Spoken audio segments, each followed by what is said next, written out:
Hello and welcome back to a new YouTube video.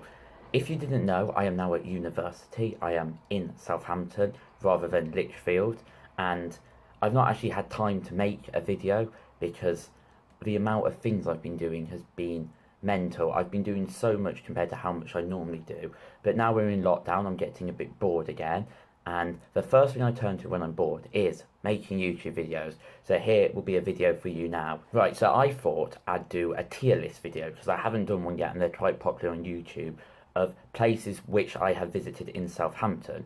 But I'm also going to blend in a tour of Southampton into that, and I feel like if I actually go out and show you the places that I'm rating, it will be more interesting than me just sitting here reviewing them. So first up we have the Mayflower Village. Now this place is alright.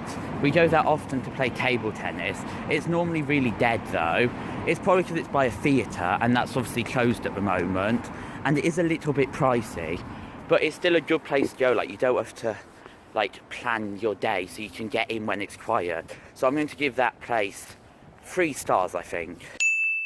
Right, so this is the train station here in Southampton. So I have got on 2 trains from that station, and both times they have been on time. So what more can you want from a train station, really? So that gets 4 stars. I would give it 5, but I don't know how many places I'm going to give 5 to, and I don't want the train station to be my favourite thing in Southampton, because it's just a train station. So this is the gym here. Right, so I've got to give the gym 5 out of 5, because I go there pretty much, I'd say every other day, maybe 4 times a week do I go. And if I'm going that often, I've got to give it 5. It's just really annoying it's closed at the moment, because I'm going to lose all my progress. But the best thing about it is it's only a 2-minute walk away from where I'm staying. So it's just a great, easy place to get to as well. So here we have IKEA. By the way, IKEA is one of my favourite shops, just because they sell everything. Everything you could want is there. So therefore, I've got to give it 5. So I just went into West Quay shopping centre. It was honestly the most scary experience ever.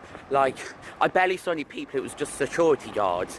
And 2 asked me where I was going. So I had to quickly say, I'm going to Costa, because I don't think going around taking pictures of random shops would be a good enough excuse. So I did actually have to get a Costa, because I had to exit the same way I came in, and I didn't want the guy to see me leaving not with a Costa.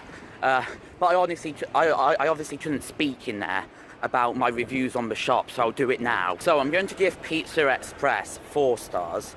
I've only been there once for a takeout, but students get a 30% discount every day except from Friday and Saturday, even on takeouts.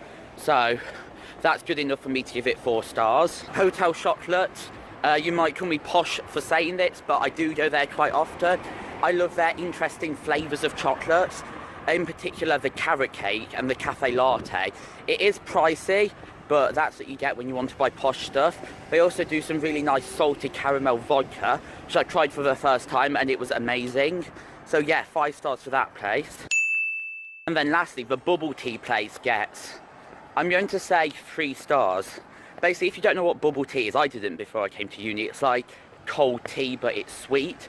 It's like what Asians drink a lot. And it is quite nice. It's like a sweet cold tea. And I had it for the first time and I was pleasantly surprised, but I was a bit confused because they put black licorice things in, and they were nice to chew on, but they were a bit pointless. A drink shouldn't have random balls in it. This here is a cocktail place I've been to once called the Med Bar. So I'm going to give that place 2 stars because even though it was a good atmosphere, the cocktails they gave us, they were £8.50, and it was really hard to taste the alcohol in. I ordered one with grenadine in, and that flavour was so overpowering of the others, and you could literally give it to a 3-year-old and they just drink it and think it was nice. So next up is a place called Ronnies. It's a massive pool hall, and I honestly really enjoyed it when I went there. Firstly, because I was a lot better at pool than I expected, and also it was just a good venue because it was big, and they had a lot of pool tables and they served alcohol as well. So yeah, I think I'm going to give that place 4 stars. This clock tower gets 1 because it wakes me up in the night. So here's the Premier Inn. I've stayed in here once for 1 night. And yeah, it's just your standard Premier Inn really, but a standard Premier Inn is still good because there's not much variation between all of them, and that's what makes it good, because you sort of know what you're getting. So I'm going to have to say 4. So this is the local Spoons here, the Giddy Bridge. Now Spoons isn't a great place, but it's really cheap, that's why people go. It also has a massive queue outside every time. So all things considered, I think I'll give it a 3. So I've just got on the bus now, and I'm going to Portswood, which is a kind of suburb area of Southampton, and there's places there I want to review, and that's near the campus, and there's also places on campus I want to review as well. Whilst we're on the bus, I might as well review the buses. So the buses are quite reliable, they always come on time. The latest has been like 5 minutes late. The routes are good because they go to basically everywhere. They're easy to understand, and I did lose my bus pass, which is here, and they sent another one to me for free, so I'm thinking 4 stars. Right, so that is the Mitra, which I will give 4 stars to. It's just quite a nice pub. It does nice food as well as good drinks, and yeah, there's nothing really wrong with it. So that is the Crown Inn. I'm going to give it 4. It's a bit like the Mitra. It's a good, like, typical British pub that serves good food. And yeah, they're quite chill on social distancing there, which is a good or bad thing depending on how you interpret it. They did let groups of more than 6 in and just put them on different tables, and they didn't have like an app system to order, but I'm not going to involve that in like my judgment of it. So on campus there are 2 coffee shops, Costa and Pret. I'm going to give Pret a 2 just because I had a coffee from there and it wasn't very nice. I'm going to give Costa a 4, let's say.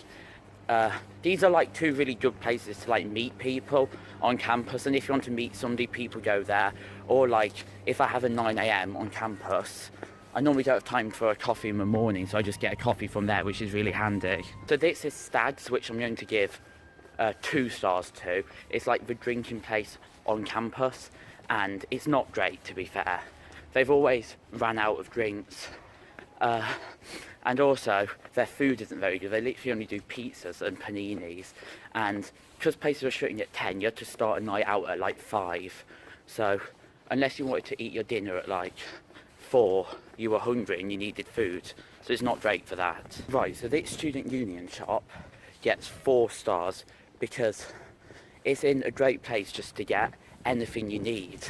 Like if you've had something on campus, you can just nip there after, or before, because I forgot my pencil case one time, so I had to run there and get some pens, and if it wasn't there I wouldn't have been able to write during my tutorial.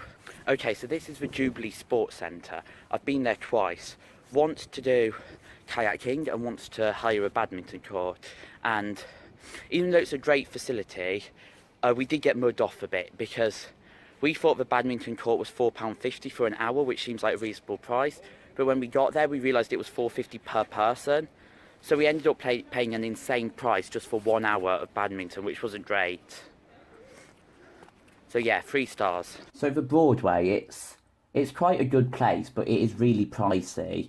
And like, they're going for like the upper class kind of pub theme, but I don't think it's any better or any more enjoyable than like the cheaper places. So therefore I'd give it 3 stars. So that is the Shooting Star, which is a cocktail place. I've only been there once, which was like my 2nd night in Southampton. But yeah, no, it was really good. They have a wide range of drinks. They have some unique drinks, and they're not like watered down like a lot of places. So I actually think I'm going to give it 5. I'm not holding back here. Right, so here is a completed tier list. Sorry some of the pictures aren't on their side. I put them on like vertically, but the tier list did them horizontally. So yeah, I put a lot of places in 4 and 5 stars, which is good because it means that like I'm enjoying Southampton, like I'm enjoying being at university here. So if you do know Southampton, let me know what your thoughts are and whether you agree with me. And if you don't live in Southampton, I hope you found this video useful for like if you ever visit, or if you got no plans on visiting. I just hope you've enjoyed watching this anyway. So yeah, I will see you in the next one. Goodbye.